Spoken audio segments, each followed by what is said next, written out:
বন্ধুদের নমস্কার জানিয়ে শুরু করছি পাট শাকের রেসিপি।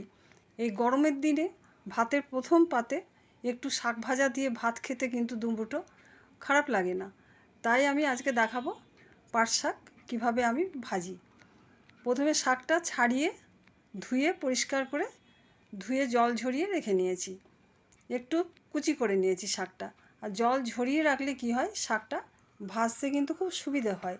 জল সমেত কড়াইয়ে দিয়ে দিলে অনেকটাই জল হয়ে যায়, তাই শাকটা খুব একটা ভালো হয় না। তো চলো শাক ভাজা করতে আমার কি কি লাগছে সেটা আমি বলি। আমার লাগছে এখানে 2 রকমের জিরে, লঙ্কা, শুকনো লঙ্কা, কাঁচা লঙ্কা আর রসুন কুচি। আর শাকটা তো আমি ধুয়ে জল ঝরিয়ে কুচিয়ে রেখে নিয়েছি। তাহলে এবার চলো আমি চলে যাই রান্নার জায়গায়। গ্যাসে কড়াই বসানো হলো, তেল গরম হয়ে গেছে। 2 রকমের জিরে আমি দিয়ে দিলাম। জিরেগুলো একটু ভাজা ভাজা হলে তারপর আমি দেব কাঁচা লঙ্কা, শুকনো লঙ্কা। লঙ্কাগুলো একটু ভাজা হলে তারপর দেব আমি রসুন কুচিটা। রসুন কুচিগুলো দিয়ে খুব ভালো করে কিন্তু ভাজতে হবে, কারণ রসুন যদি কাঁচা থাকে তাহলে কি হয় জানো তো, শাকটার টেস্টটা খুব একটা ভালো আসে না। তাই রসুনটা আমাকে খুব ভালো করে ভেজে নিতে হবে। তারপর রসুনটা ভাজা হয়ে গেলে তার মধ্যে আমি শাকটা দিয়ে দিলাম। শাকটা দিয়ে রসুনের সঙ্গে খুব ভালো করে নেড়ে চেড়ে একটুখানি ঢাকা দিলে জল বেরিয়ে যাবে। শাকের জল বেরিয়ে গেলে এই এতটা শাক মনে হচ্ছে কমে কিন্তু খুব অল্প হয়ে যাবে। দেখো কতটা শাক, কত একটুখানি হয়ে গেল না।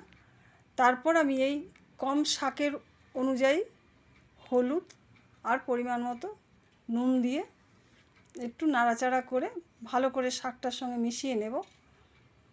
শাকটার সঙ্গে মিশিয়ে তারপর আমি একটুখানি জল দিয়ে কিছুক্ষণ ঢাকা দিয়ে রাখবো।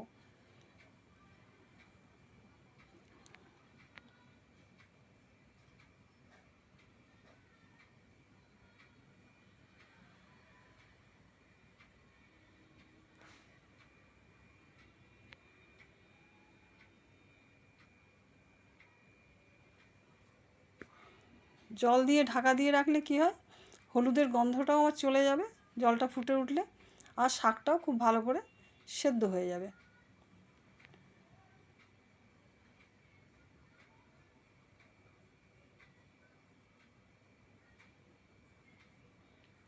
কিছুক্ষণ শাকটা ঢাকা দিয়ে রেখে দিলাম।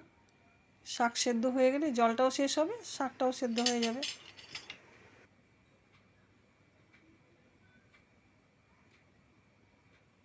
দেখো ঢাকা খুলে জল নেই, শাক খুব ভালোভাবে আমার রান্না হয়ে গেছে।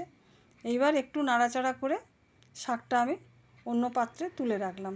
ব্যাস হয়ে গেল খুব সহজেই আমার পাট শাক ভাজা। বন্ধুরা, রেসিপিটা কেমন লাগলো কমেন্টে অবশ্যই জানাবেন।